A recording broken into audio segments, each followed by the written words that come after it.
എനിക്കിപ്പോ ധൈര്യം കിട്ടുന്നില്ല ഈശ്വര. ചാരുവിന്റെയും വിവേകിന്റെയും കല്യാണം നടത്താൻ നീ ഞങ്ങളോടൊപ്പം നിൽക്കണം.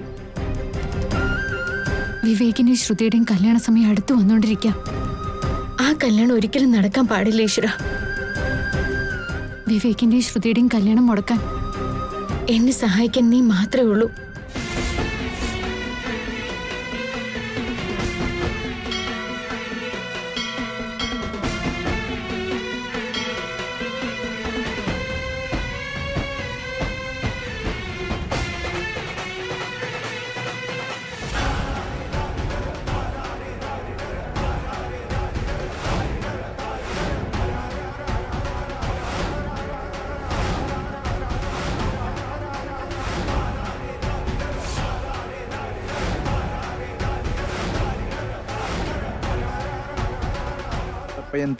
सहस्रशीर्षा पुरुष सहस्राक्ष सहस्रपात् स भूमिं विस्ततो वृत्वा हत्यतिष्ठदशाङ्गुलं पुरुष ये वेदकं सर्वं यद्भूतं यच्च भव्यम् उत अमृतत्वस्यैसा न यदन्येन ये वेदकं सर्वं स्यामृतं दिवि पिपादूर्ध्वोदयत् पुरुषः पादोस्यः भवात् पुनः. ഞാൻ ഇവിടെ തന്നെ ഉണ്ടല്ലോ.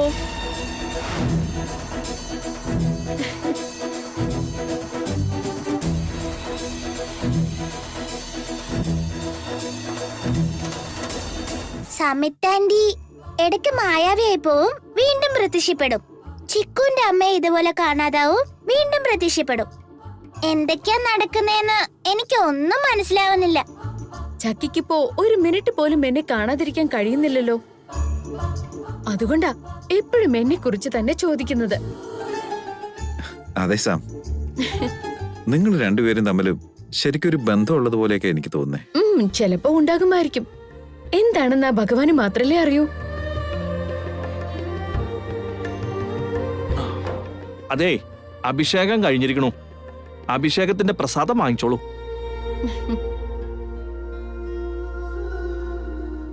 തിരുമേനി,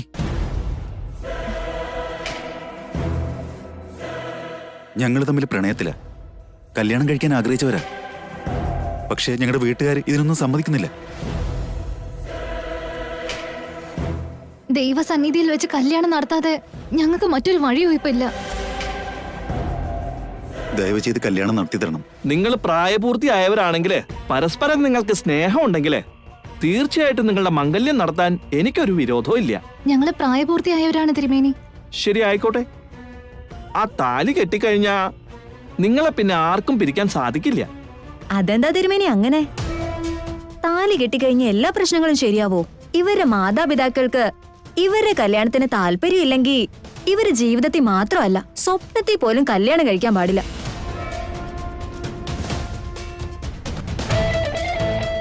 അങ്ങനെ വീട്ടുകാരും അന്തസ്സൊക്കെ നോക്കുകയാണെങ്കിൽ അതിന് പ്രണയം എന്ന് പറയുമോ? പ്രണയമാണെങ്കിലും കുടുംബവും അന്തസ്സും ഒന്നും നോക്കാതെ കല്യാണം കഴിച്ചാൽ ആ കല്യാണത്തിന് പോലും അന്തസ് ഉണ്ടാവില്ല.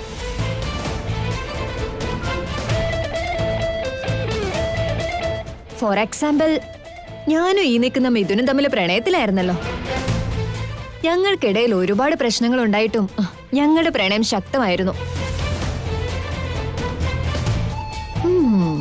മഞ്ജരി, ഇതൊക്കെ നിനക്ക് എല്ലാവരുടെയും മുന്നിൽ വെച്ച് പറയാനേ പറ്റൂ. പക്ഷെ ആ മനസ്സ് അതെനിക്ക് അവകാശപ്പെട്ടതാ. ഈ പെണ്ണിന്റെയും പയ്യന്റെയും വീട്ടുകാർ തമ്മിൽ ശരിയായ മാച്ച് ഉണ്ടോ എന്ന് നോക്കാതെ ഈ കല്യാണം നടത്തരുത്. ഇല്ലാന്നുണ്ടെങ്കിൽ ഇവരുടെ ഫ്യൂച്ചറിനെ അത് ശരിക്കും ബാധിക്കും. ആ പാപം അവസാനം നിങ്ങളുടെ തലയിലും വരും തിരുമേനി.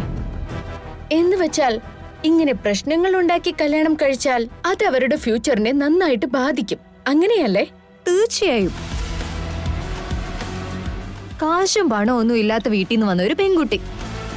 ഈ പെണ്ണിനെ കെട്ടിയാൽ ഒരു പ്രയോജനം ഉണ്ടാവില്ലെന്ന് അവനും തോന്നും. അങ്ങനെ തോന്നിയാ ജീവിതത്തിൽ കൂടുതൽ പ്രശ്നങ്ങൾ ഉണ്ടാവുന്നല്ലാതെ അതൊരിക്കലും സന്തോഷത്തിൽ അവസാനിക്കില്ല. എന്തിനാ അത്തരം കാര്യങ്ങളൊക്കെ അന്വേഷിച്ചു പോകുന്നത് മഞ്ജരി? ആലോചിക്കണമല്ലോ. ഫോർ എക്സാമ്പിൾ, മിഥുന്റെ മൈൻഡ് സെറ്റും നിങ്ങളുടെ മൈൻഡ് സെറ്റും മാച്ച് ആവുന്നില്ല എന്നുണ്ടെങ്കിൽ മിഥുന് നിങ്ങളെ കല്യാണം കഴിക്കണ്ട എന്ന് തോന്നും. അത് മഞ്ജരിക്ക് ഓക്കെയാണോ?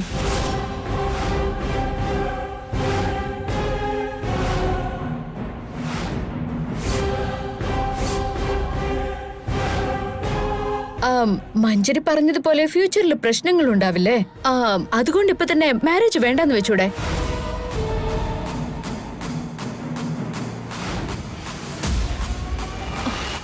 അത് വേറെ ഇത് വേറെ. നോട്ട് വേറെ വേറെ, ബോത്ത് ആർ സെയിം. കണ്ടില്ലേ, മഞ്ജരിയുടെ കാര്യത്തിൽ മഞ്ജരിക്ക് തീരുമാനം എടുക്കാനാവുന്നില്ല. മഞ്ജരി പിന്നെ എന്തിനാ വേറൊരാളെ ഉപദേശിക്കാൻ പോകുന്നത്? ഇതിൽ നിന്ന് എന്താ മനസ്സിലാക്കാൻ പറ്റുന്ന? ആവശ്യമില്ലാത്ത ആരുടെ കാര്യത്തിലും ഇടപെടരുത്. അവരവരുടെ കാര്യങ്ങൾ നോക്കി സമാധാനായിട്ടിരിക്കാം.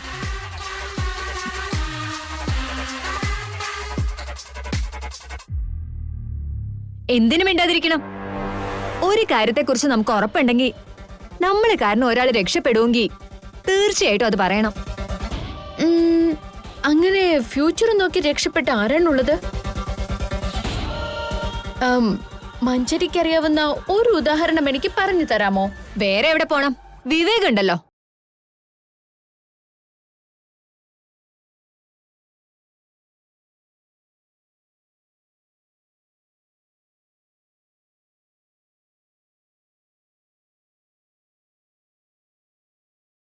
ദേഷ്യത്തിൽ എന്തൊക്കെയാ ഇവിടെ വിളിച്ചു പറയുന്നത്?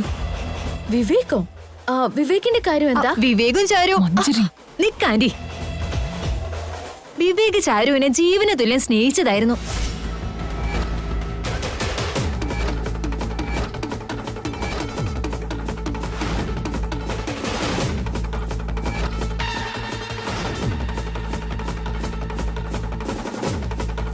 പക്ഷേ ഈ ചാരു നമ്മുടെ അന്തസ്സുമായിട്ട് ചേരുന്ന ആളല്ല.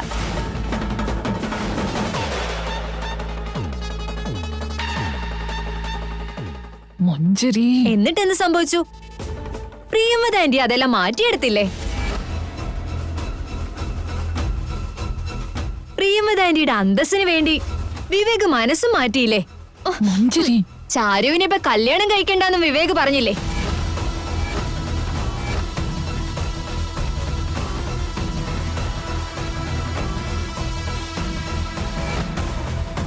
മഞ്ജരി, ഞാൻ കുഴിച്ച കുഴിയില് വേഗം തന്നെ വന്ന് വീണല്ലോ. ഇതിനു വേണ്ടിയാണ് ഞാൻ കാത്തിരുന്നത്. പറയൂ സംയുക്ത. ബെസ്റ്റ് എക്സാമ്പിൾ ഇവിടെ വിവേക് മുന്നിലുണ്ടല്ലോ.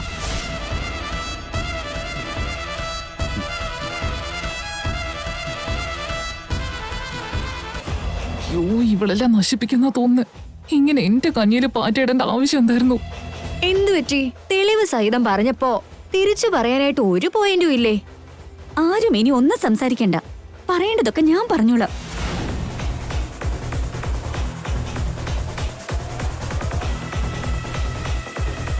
എന്താ പ്രിയമത ഇത്? നിങ്ങളുടെ മകനും ഈ ചാരുമതിയും തമ്മിൽ പ്രണയത്തിലായിരുന്നോ സത്യത്തിൽ?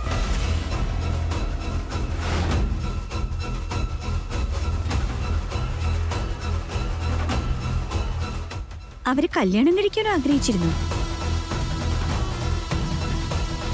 ഇത്ര വലിയൊരു രഹസ്യം മറച്ചുവെച്ച് ഞങ്ങളുടെ കുടുംബത്തെ അപമാനിക്കാനാണ് ശ്രമിക്കുന്നത്. അയ്യോ, അങ്ങനെയൊന്നുമല്ല. ഈ മഞ്ജരി വിവരമില്ലാണ്ട് ഓരോന്നും വിളിച്ചു പറയുന്നതാ. അതങ്ങനെ വെറുതെ വിളിച്ചു പറഞ്ഞ വാക്കുകളല്ല. എന്റെ മകളുടെ ഭാഗ്യം കൊണ്ടാ ഇപ്പൊ ഈ കുട്ടിക്ക് ഇത് പറയാൻ തോന്നിയത്.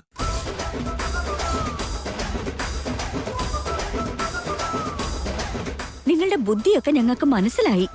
എന്റെ മകളെ വിവാഹം കഴിച്ച് കാമുകിയുടെ കൂടെ സുഖമായിട്ട് ജീവിക്കാന്ന് വിചാരിച്ചു നിങ്ങളുടെ മകൻ. അമ്മേ, എന്നെ വന്ന് കല്യാണം കഴിച്ചിട്ട് എന്നെയും ചതിച്ച് കാശും തട്ടിയെടുത്തിട്ട് അവളെയും കൊണ്ട് മുങ്ങാന്ന് കരുതിയിട്ടുണ്ടാവും ഈ വിവേക്. നിന്റെ ഉദ്ദേശം അത് തന്നെയായിരുന്നോ? ഇനി ആർക്കറിയാം ആ പെൺകുട്ടിയുടെ കൂടെ വല്ല ഷോർട്ട് ഫിലിമോ മറ്റോ ഇറങ്ങിയിട്ടുണ്ടോന്ന്. അയ്യോ, അങ്ങനെയൊന്നും ഉണ്ടായിട്ടില്ല. ചേച്ചേ, ഒരല്പം പോലും സംസ്കാരം ഇല്ലാത്തോള്.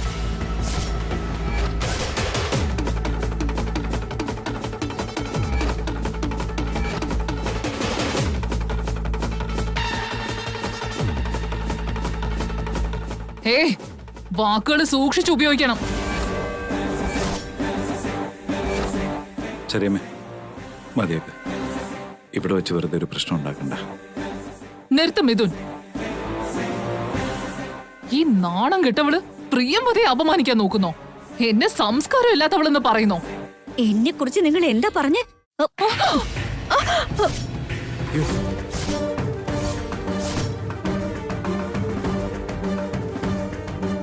എന്നെ അടിക്കാനും മാത്രമായോ? ചെറിയമ്മേ, നിങ്ങൾ എന്നെ അടിച്ചല്ലേ? നിങ്ങൾ ഞാൻ അയ്യോ ചെറിയമ്മേ, വേണ്ട വേണ്ട ചെറിയമ്മേ, മോൻ നിർത്ത്.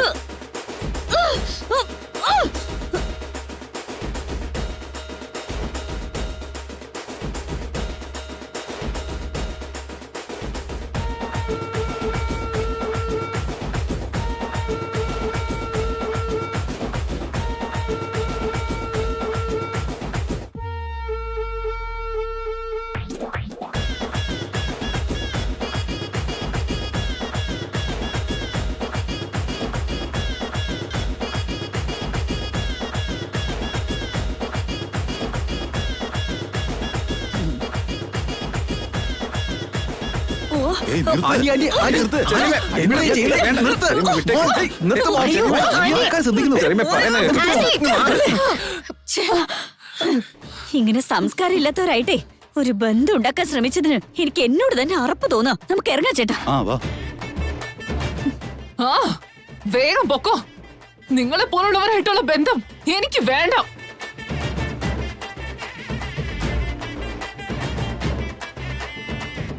എന്തൊക്കെയാ ചെറിയമ്മേ കാണിച്ചേ?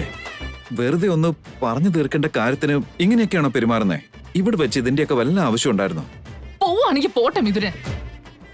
ഇത്രയും വൃത്തികെട്ട തറവാടികളായിട്ടുള്ള ബന്ധത്തിനേക്കാൾ നല്ലത് വല്ല പാവപ്പെട്ട വീട്ടിൽ നിന്നും പെണ്ണിനെ നോക്കുന്നന്നെയാ.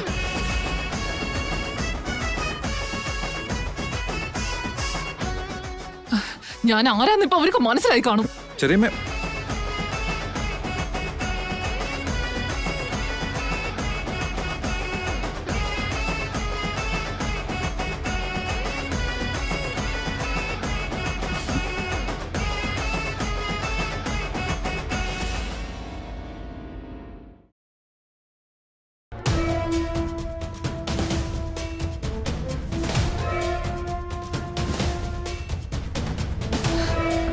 ആന്റി എന്നോട് ദേഷ്യത്തിലാണോ?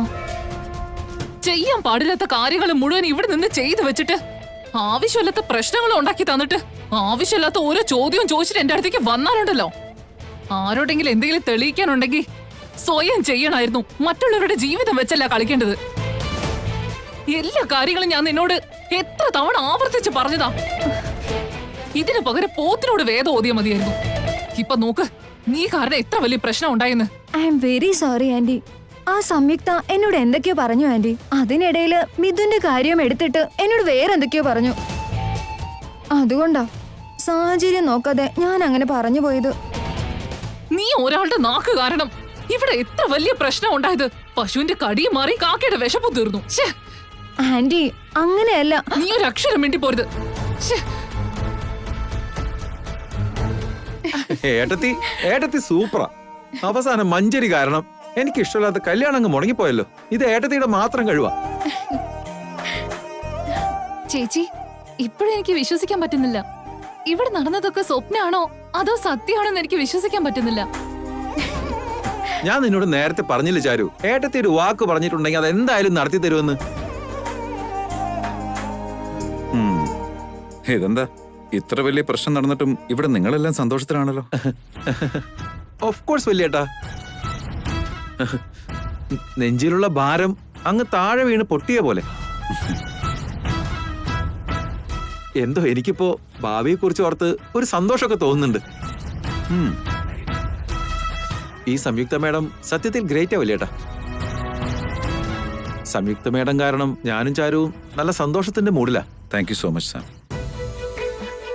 വിവേകിന്റെ ലൈഫ് ആകെ പ്രശ്നത്തിലാണെന്ന് അറിഞ്ഞിട്ടും അതുപോലെ ചാരുവിന്റെ ഫ്യൂച്ചറും അവതാളത്തിലാണെന്ന് മനസ്സിലാക്കിയിട്ടും സത്യത്തിൽ എനിക്കൊന്നും ചെയ്യാൻ പറ്റിയില്ല. പക്ഷേ സംയുക്ത അതിൽ ഇടപെട്ട് ആ പ്രോബ്ലം അങ്ങ് സോൾവ് ചെയ്തു. ഇവരെ രണ്ടുപേരെയും സംബന്ധിച്ചിടത്തോളം അവരുടെ ഏറ്റവും വലിയ സന്തോഷം സംയുക്ത ഇപ്പൊ അവർക്ക് സമ്മാനിച്ചത്. Thank you so much sir. It's okay mister Mithun.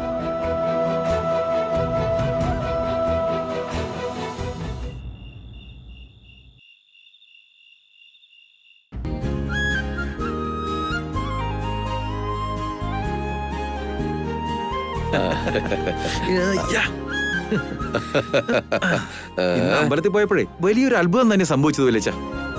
നിന്നോട് ഞാൻ പറഞ്ഞില്ലേ വിവേക്, അന്ന് അർജുൻ നെയ്ത ബാണാസ്ത്രം കൊണ്ട് ആകാശം പോലും രണ്ടായി പിളർന്ന് താഴെ വീണിട്ടുണ്ട്. അർജുനൻ അന്ന് ചെയ്ത ആ അസ്ത്രം പോലെ തന്നെ അദ്ദേഹം തൊടുത്തുവിട്ട വാക്കുകൾക്കും അത്രയേറെ ശക്തിയുള്ളതായിരിക്കും. അതിനെയാണ് അത്ഭുതമെന്ന് പറയുന്നത്.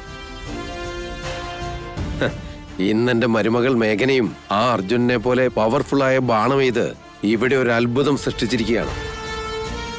അതുകൊണ്ട് എന്റെ കുട്ടികളുടെ എല്ലാ മുഖത്ത് സന്തോഷം നിറഞ്ഞിരിക്കുന്നത് കണ്ടില്ലേ?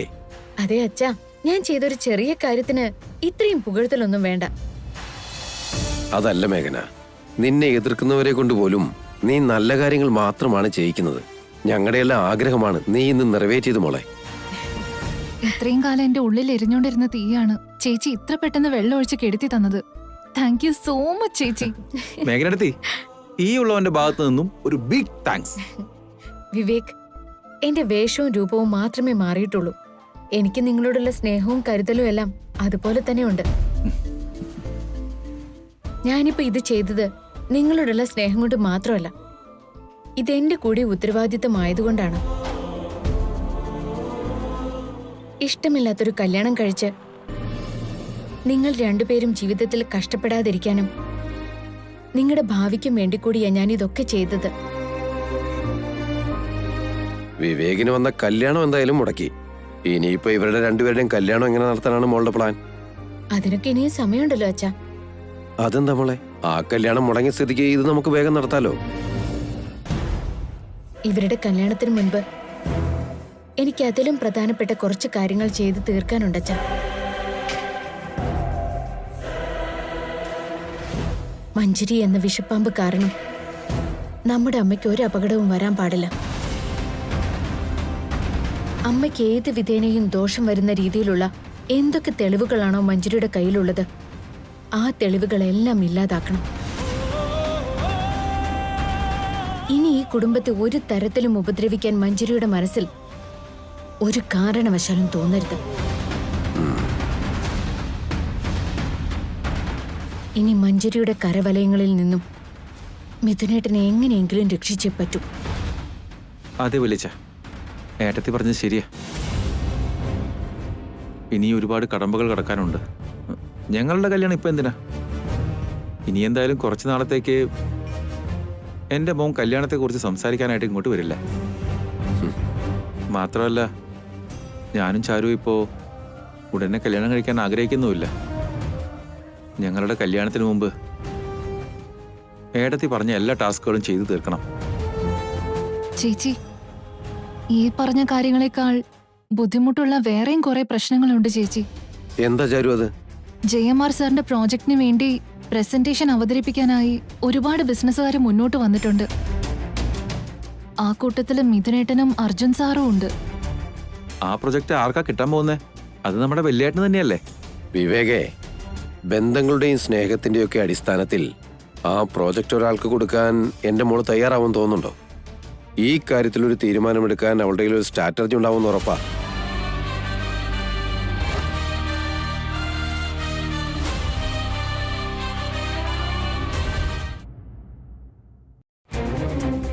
ഓക്കെ, ജയമാർ സാറിൻ്റെ ആ ബ്യൂട്ടിഫുൾ പ്രോജക്റ്റ് നമ്മുടെ കമ്പനിക്ക് കിട്ടാൻ വേണ്ടിയിട്ട് ഞാൻ എന്തുമാത്രം പ്രയത്നിക്കുകയും അതിനുവേണ്ടി കഷ്ടപ്പെടുകയും ചെയ്യുന്നുണ്ടെന്നുള്ള കാര്യം നിങ്ങൾക്കറിയാലോ.